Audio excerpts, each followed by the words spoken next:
Right now, Tropical Storm Debby moving through Georgia and towards South Carolina. Forecasters warn it could generate catastrophic flooding. A lot of rain in this storm. Meteorologist Abby Coney tracking the latest forecast. How much rain are we talking, Abby? Yeah, more than 20 inches of rain in some spots. And you know what? This is a tropical storm, packing winds of 45 miles per hour. And even though this is no longer a hurricane, these tropical cyclones can be very devastating if they are slow moving.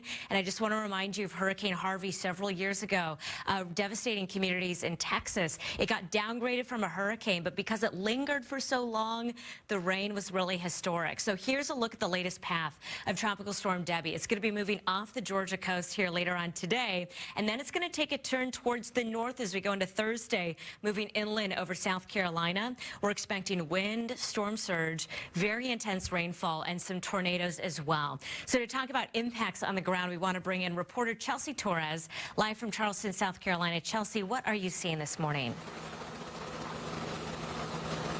Hi, Abby. Well, I can tell you throughout the evening and in this early morning, it's kind of ebbed and flowed with the rain and the wind. It'll be really strong and heavy rain and wind, and then it'll kind of die down. And that's where we're at right now. It's died down just in the last 10 minutes, though. And that's kind of how it is. It's increments of almost 15, 20 minutes, and it's really that heavy downpour and strong winds again. We know that in downtown Charleston, a lot of those streets are already underwater, some nearly a foot of water in a lot of areas. And from overnight into early morning, we did see that the rain has not slowed down at all. Locals say Charleston has always had flooding and drainage issues. Some roads downtown are just now completely impassable. A few tourists didn't want to risk staying through the storm, and others didn't mind riding it out.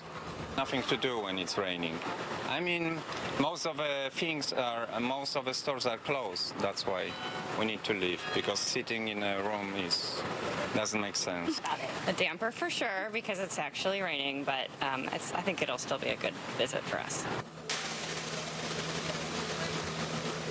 Dozens of business owners stacked sandbag after sandbag on blankets of tarps. Many updated their storm preparation, even using several different kinds of steel barriers. One restaurant owner did tell me that because he's a little bit on higher ground, he's not too nervous about floodwaters getting into his business. He did have sandbags out, but did say he will remain open for the next few days. However, another general manager did say that he's worried, and he did feel confident there's going to be floods near his dessert shop. It's really just a matter of how much, but he did say there is one calm in this storm.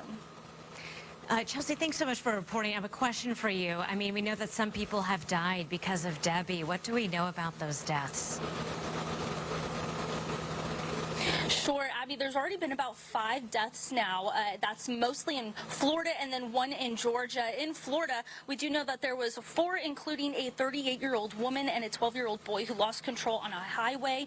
And then there was in a different Florida county, a 13-year-old boy who died in his home after a tree fell on his house. And then a 4th Florida death came from a tractor trailer that lost control and ended up colliding with a concrete barrier. And that was a 64-year-old man who was driving that tractor trailer in Georgia. It was a 19-year-old man that also died in his home after a tree fell on his house. So that's kind of what we're seeing right now. As of right now in the Charleston and South Carolina area, there have been some suspected tornado warnings, some damage, some trees down a few areas, but even for power outages, there really hasn't been too much of an impact just yet. We do know that the National Weather Service in this area has already alerted several parts of the Charleston area that there is a moderate flood stage of where we're at right now. Abby?